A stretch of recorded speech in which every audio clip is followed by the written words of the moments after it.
Hi, hello, my name is Gomer Joseph. I hope you've all been having a great day so far. Welcome back to another True Crime Tuesdays video. If you are new, I welcome you. Today, I'll be discussing the unsolved disappearance of Joniah Walker. Researching this case, I found it to be troubling and frustrating. It's like this young girl just vanished out of thin air, and instead of using the proper resources to find her, it seemed like those resources were wasted, making it much more difficult to figure out where she is located. Now, I encourage y'all to do your own research with this case and not just look at my video for all of the information. Here we go.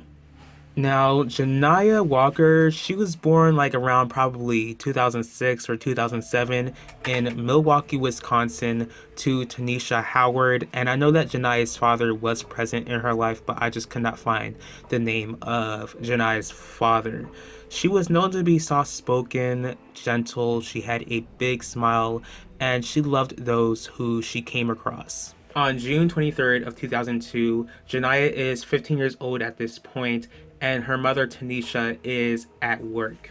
It's the summertime, Joniah was home, and Joniah texted Tanisha about a package that she was supposed to receive. The plan for the day was for Joniah to go spend time with her dad that day. Now, Joniah's father, he shows up at the house, at Tanisha's house, but he is confused and calls Tanisha, explaining that Joniah was not answering her phone.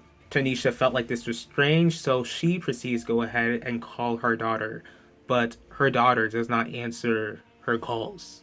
Since Joniah was not answering the phone calls, Tanisha knew that something was wrong, so she really had no choice but to leave work early and search for her daughter. As she looked around to all the places that she could, Tanisha could not find, she still couldn't find Joniah. So since Joniah is just nowhere to be seen or heard from, Tanisha proceeds to call the police. Now, with the police, usually when a child goes missing, they really should take this extremely seriously, but from everything I've gathered, it seemed like the police really was no help at all. Tanisha tells the police that her daughter is missing, and the police pretty much tell Tanisha that Joniah is not a child, but that she is a teen, stating that Tanisha shouldn't be worried.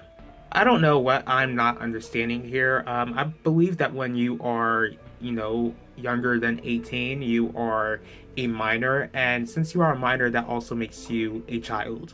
And I don't understand how they're not going to go ahead. I don't understand how they're going to proceed to tell Tanisha that she should not worry. Her daughter, who is 15, under than 18, her daughter is not an adult. She has every single right to be worried because her child is nowhere to be found.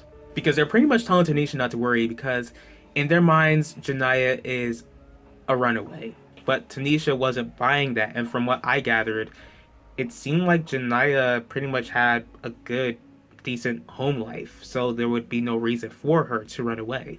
But again, even if Joniah did run away, it's still the police's job to do all they can to find a missing child. Because you really don't, if Joniah didn't run away, you don't know what sort of trouble she could have gotten herself into. Then the police proceed not to list Joniah as critically missing because she is older than 11 years old, she has no medical issues or no medical health issues. But the thing about the health issues is that Joniah, she suffered from depression and PTSD. And, of course, you're declared critically missing if you have mental health issues. But even when the police found this information, it seemed like they still did not care. Later on, the apartment manager would show Tanisha footage of Joniah leaving her home with a green Adidas shirt and a large green backpack, which is something that Tanisha had never seen her daughter wear before. Since Tanisha saw that Joniah just walked out of the house, she had a troubling theory. Her theory was that Joniah was lured away from home by the same person who gave Joniah this surprise backpack, feeling that Joniah had been trafficked by someone that she met online. Frustrated by the police's lack of help, Tanisha proceeds to turn to the FBI, where they would eventually get involved in doing their best to locate Joniah. 2 months after Joniah went missing, Tanisha would receive an email from someone who claimed to be Joniah, and this message stated that she was Joniah and that she was safe, and told Tanisha to stop looking for her. Of course, after Tanisha receives this email, the FBI were contacted and they could not trace where the email came from. Not only was that strange, but another strange thing would occur. And Tanisha, she would receive Joniah's phone bill. And as she looked at Joniah's phone bill, she found an unknown number on Joniah's phone.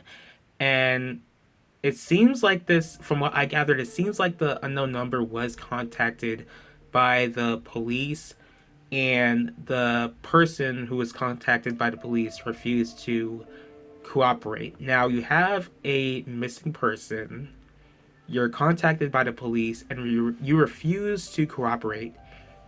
You would think, correct me if I'm wrong, I think those would be red flags, and I would assume that the police would consider those to be red flags. 6 months after Joniah went missing, the police finally classified her as critically missing, but the thing is, of course, they should have really declared her critically missing to begin with, because when a child goes missing, they should all be classified as critical. There were quite a few tips of sightings of Joniah in different states, but unfortunately, all of these tips really didn't further the investigation. It has been 2 years, almost 2 whole years, since Joniah went missing, and despite that, Tanisha still holds on to hope that she will locate her daughter. Now, if you are watching this and you have any information at all, please be a snitch. Call 911 or call the Milwaukee Police Department, whose number is 414-935-7405.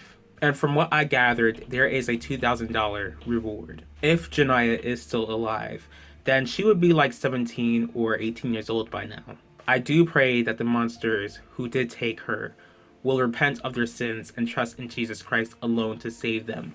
That way, they will just have it in their heart to tell Joniah's family where she's been. I do pray that God would comfort Joniah's family, because I truly cannot imagine how difficult these past 2 years have been for them. I also pray that the family would be provided with the answers that they've been seeking, and that they would seek God through this difficult time. I thank you all for taking the time in your day to watch this video. If you did like this video, please feel free to hit the like button. If you have any thoughts on this case at all, please leave your thoughts in the comment section below. If you'd like to see more videos from me, please feel free to subscribe and click the bell to be notified about the next video. If there is a certain true crime case that you would like me to cover, go ahead and let me know. I will see y'all for next True Crime Tuesdays, and I will talk to y'all later.